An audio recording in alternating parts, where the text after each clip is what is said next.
Hi guys, so this is day 36 of my challenge of posting videos consistently for 100 days. So let's start. सबसे पहली खबर आती है ये, Abdul father was murdered by BJP goons for speaking up about the poor conditions of a government school in Bengal. तो मामला ये है, Abdul went to inspect the government school in Bengal where he once studied. He lost his father after they were attacked by goons who were from the BJP government for speaking up about the poor conditions of a government school.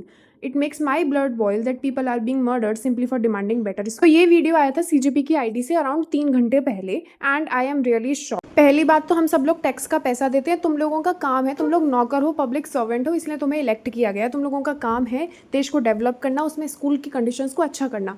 उस इंसान ने सिर्फ ये बोला कि जो poor school conditions है उनको आप इम्प्रूव करिए। उसने ये भी नहीं बोला कि नया स्कूल बनवाओ या कोई इल्ज़ाम लगाया हो और तुम पे वो इम्प्रूव नहीं हुआ, उल्टा तुमने उसके पिताजी को मार दिया। क्या हम सच में डेमोक्रेसी में रह रहे हैं? मेरा सवाल ये है। इसके अलावा वो कंगना कहती है कि 2014 में हमें आज़ादी मिली थी, उससे पहले हमें भीख मिली थी। तो बेटा ये भी भीख ही है। आज़ादी इसको नहीं कहते कि आप ब्रिटिशर से छूट गए और आप इन लोगों के अंडर हो। क्या गरीब की कोई कीमत नहीं है? उसने बेसिक सा सवाल उठाया जो कि हमारा हक है। We have freedom for that. तो हम कहाँ से डेमोक्रेसी में? पता नहीं उसको गधे को भगवान और बनाया हुआ, उसका मंदिर भी बना रहे हैं और उसके नाम का मंत्र भी जाप करवा रहे हैं। भाई इन लोगों को पॉलिटिक्स से हटाने का लेजेंड अब टाइम आ चुका है, बिकॉज दिस इज़ इनफ। आज अब्दुल के पिताजी मरे हैं, कल को हम हो सकते हैं, हमारे बच्चे हो सकते हैं। अब इसके बाद आप लोग ये वीडियो देखिए, visuals of the principal with liquid and sleeping in the classroom after getting drunk. ये गवर्नमेंट स्कूल का एक प्रिंसिपल है जो कि क्लासरूम में शराब की बोतल लेके आया था। ये ऑलरेडी नशे में था और ये बीच में सो रहा था। ये सवाल उठाता है हमारे सिस्टम पर, ये सवाल उठाता है उस सिक्योरिटी पर, और ये सवाल उठाता है भाई सेफ्टी पर भी। वहाँ पर छोटी छोटी लड़कियाँ भी हैं, बच्चे हैं। ये आदमी नशे में कुछ भी कर सकता है। शराब एक ऐसी चीज़ है जो कुछ भी करवा सकती है। तो ये सिक्योरिटी कहाँ है? माँ बाप किस हक से भेजेंगे बच्चों को? आप मुझे ये बताइए। स्लोगन देना तो आसान है कि बेटी बचाओ बेटी पढ़ाओ, लेकिन आप उस स्लोगन के लिए क्या कर रहे हो, दिस इज़ वेरी इंपॉर्टेंट। सबसे पहले ना पॉलिटिशियंस को पढ़ाओ जो पार्लियामेंट में बैठे हैं। हर दिन का 9 करोड़ का खर्चा है और उन्होंने पता नहीं कितने करोड़ बर्बाद कर दिया ना आके पार्लियामेंट में। और इन 2 कौड़ी के टीचर्स को भी, ये हैं एक्चुअल 2 कौड़ी के टीचर्स। अंजना ओम कश्यप ने यूट्यूबर्स को कहा था ना, ये हैं 2 कौड़ी के टीचर्स जो ऑफलाइन पढ़ाने के लिए आते हैं, लेकिन क्या कर रहे हैं? नशे में धुत है ये आदमी, शराब की बोतल लेके आया है और बीच क्लास में सो रहा है, जिस क्लास में छोटे छोटे काफ़ी बच्चे हैं, और ऊपर से अपनी गलती भी नहीं मान रहा था। तो पहले ऐसों को पढ़ाओ। आपने स्लोगन तो बहुत जल्दी दे दिया बीजेपी सरकार ने, बेटी बचाओ बेटी पढ़ाओ, लेकिन बेटियों को पढ़ाने के लिए आप क्या कर रहे हैं? This is what matters right now. ऐसे सिस्टम रहा तो बच्चे कैसे पढ़ पाएंगे? I am my self a feminist. मैं चाहती हूँ सारे बच्चे पढ़ें, लेकिन अगर ऐसे टीचर्स हैं तो मैं खुद भी नहीं जा पाऊंगी, मुझे कोई और तरीका ढूंढना पड़ेगा। अब आप ये शर्मनाक वीडियो देखिए, BJP flag first and then the national flag.